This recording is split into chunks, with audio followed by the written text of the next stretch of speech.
శ్రీమాత్రి నమః. గాయత్రి డైమండ్స్కి స్వాగతం. స్వామి, ఏదన్నా ఒక జపమాలని మనం తీసుకొని జపం చేసుకుంటే అదే మాలను మనం ధారణ చేయవచ్చా, అంటే మెడలో కూడా వేసుకోవచ్చా? ఉదాహరణకి ఇది నేపాల్ రుద్రాక్ష 5 ఫేసెస్ రుద్రాక్షమాల. ఏదన్నా మీరు జపానికి తీసుకున్నట్లయితే ఒక మాలని దాంతో జపం మాత్రమే చేయాలి, అది ధారణకి పొరపాటును కూడా యూజ్ చేయకూడదు.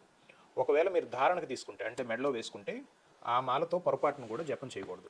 2 పర్పసెస్కి 2 మాలలు మీ దగ్గర ఖచ్చితంగా ఉండాలి.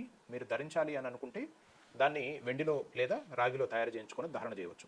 జపమాలలో సాధారణంగానే ఇట్లాగ థ్రెడ్తో ఈ పూసకి మధ్యన మీకు చూడండి ముడి ఉన్నది చూసారా, ఇట్లాగ ముడి ఉన్న ఇలాంటి మాలని లేదా ముడి లేకపోయినా సరే మీరు జపం చేసుకునే మాలని చాలా చాలా పవిత్రంగా చాలా సీక్రెట్గా ఉంచుకోవాల్సిన పరిస్థితి. చాలా పరిస్థితుల్లో జపమాలని ఇంకెవరిని కూడా టచ్ చేయనివ్వరు.